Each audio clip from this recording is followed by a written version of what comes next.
Olá, sou o pastor Carlos Macord, espero que você esteja bem e já focado em Cristo Jesus.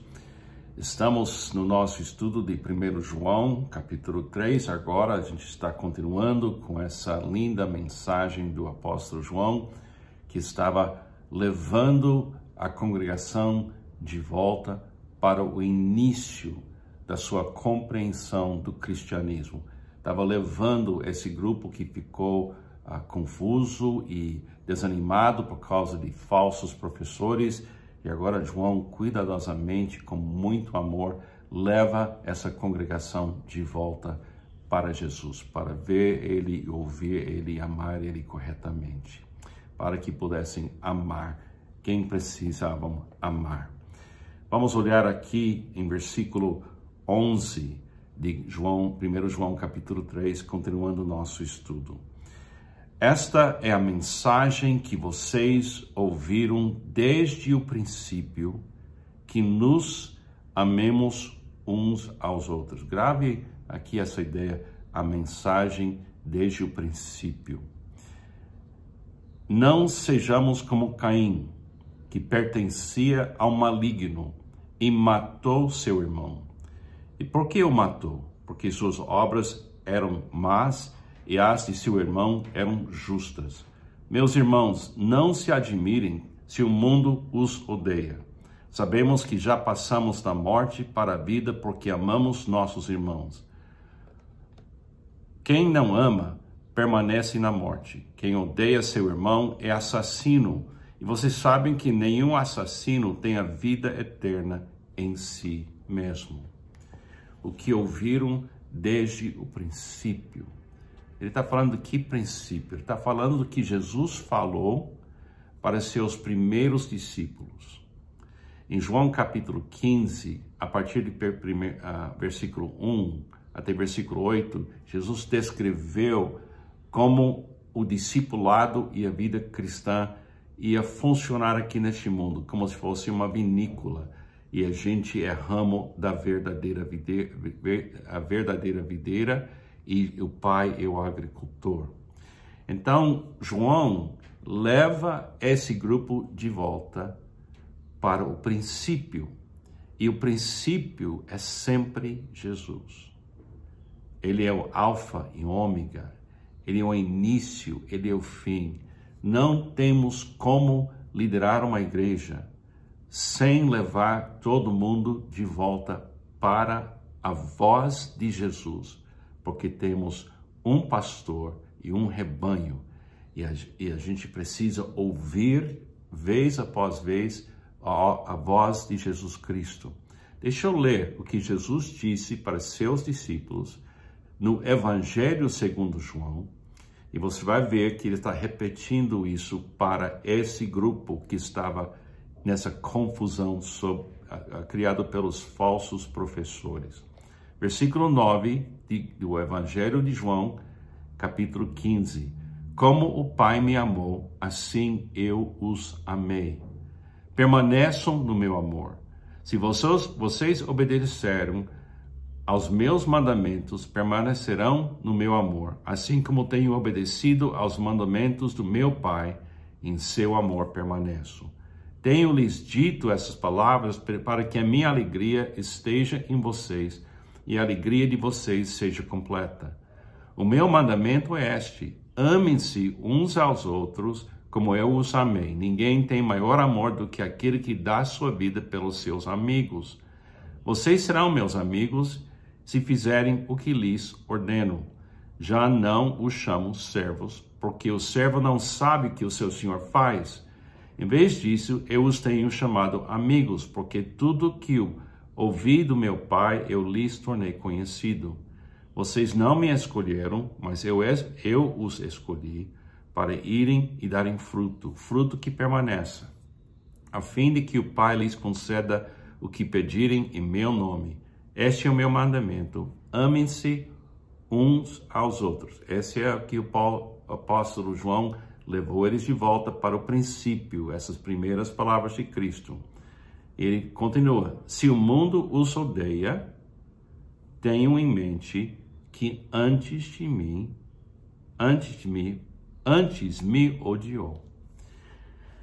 Agora, João leva esse grupo de volta para a voz de Cristo. A voz de Cristo. Ele poderia ter focado a atenção na sua própria voz, o apóstolo João, mas ele fez o que era certo. Levou o povo de volta para a voz original, o Criador, o Verbo que se fez carne e habitou entre nós.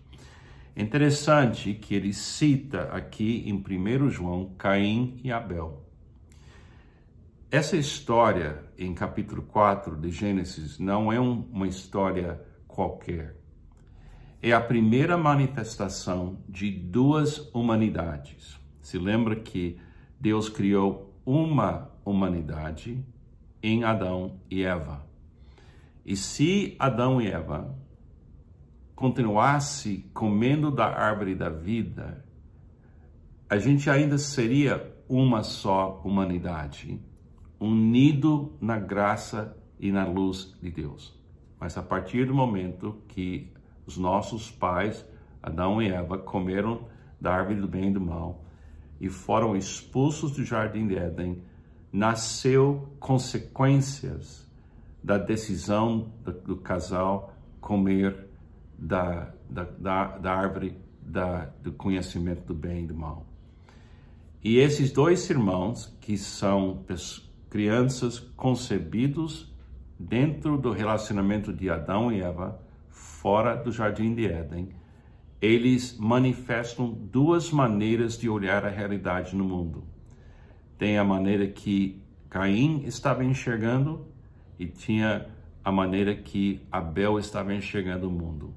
O Caim representa uma humanidade que pensa que a humanidade, sem o apoio de Deus, sem a aprovação de Deus, a gente consegue ter vida e vida abundante neste mundo através do nosso próprio esforço e capacidade.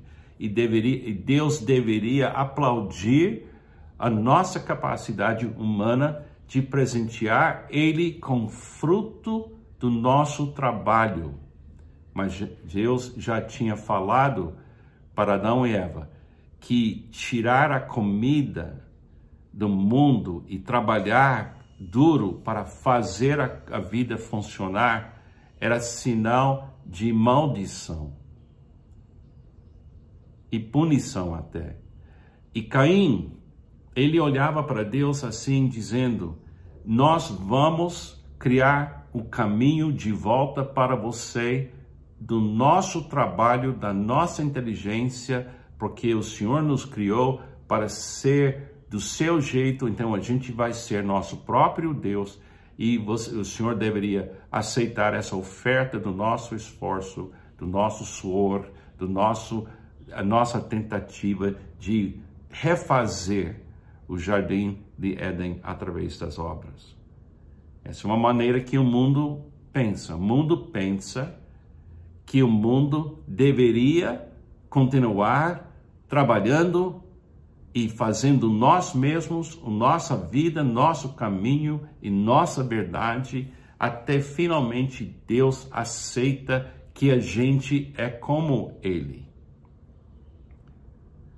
É uma metáfora, é uma realidade que o mundo está dizendo até hoje.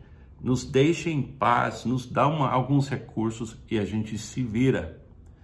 Agora, Abel, ele trouxe sangue, um animal inocente, sem pecado, e oferece a Deus dizendo: nós não podemos consertar o estrago do pecado.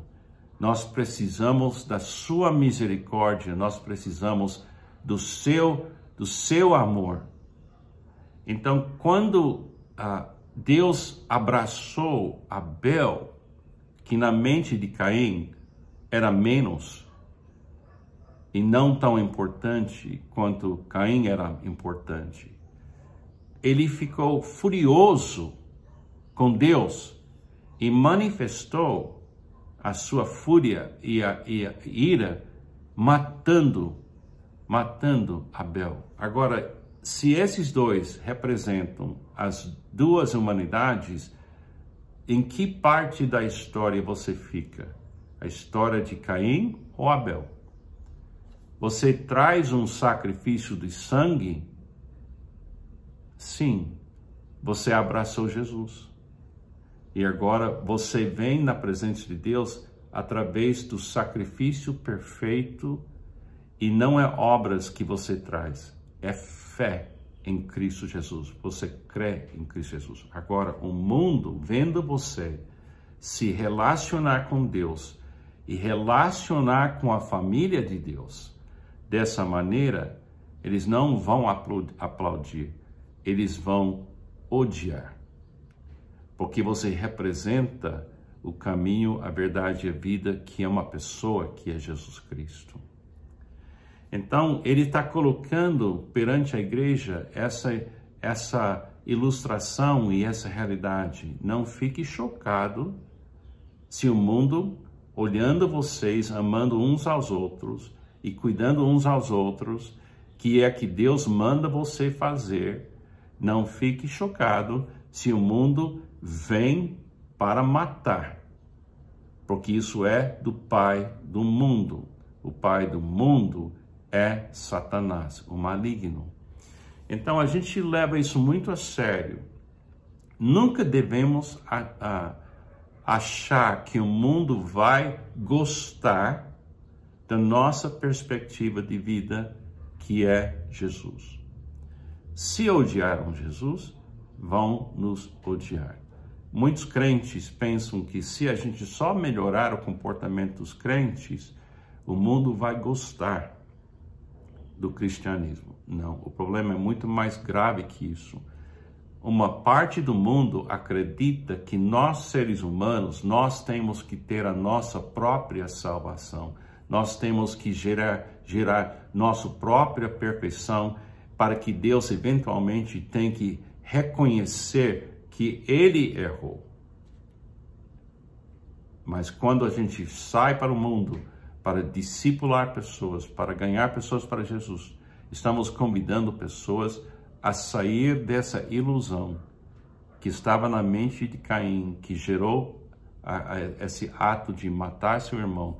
E a gente está convidando pessoas a entrar nesse rebanho de Cristo, essa vinícola de Cristo, e viver em perfeita harmonia e amando uns aos outros como Jesus nos amou, e também estamos prontos para receber na nossa comunidade de fé qualquer pessoa que declara que Jesus é o Cordeiro de Deus que tira o pecado do mundo.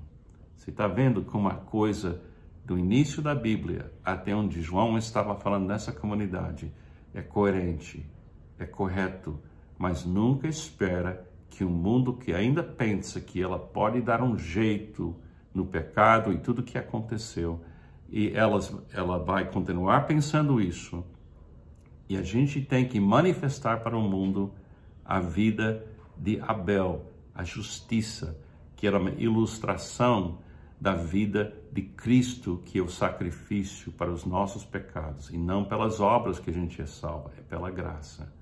É fascinante como toda a Escritura é coerente.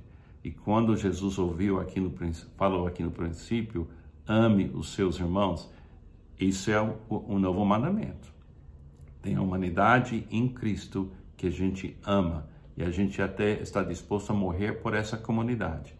Mas na mesma hora, a gente vai para o mundo e convida qualquer pessoa para fazer parte da nossa família em Cristo Jesus. É muito interessante, não é? Que Deus te abençoe. Pense nessas coisas. A gente fez uma pequena declaração aqui. Tem muito mais coisa aqui do que a gente consegue imaginar. Que Deus te abençoe.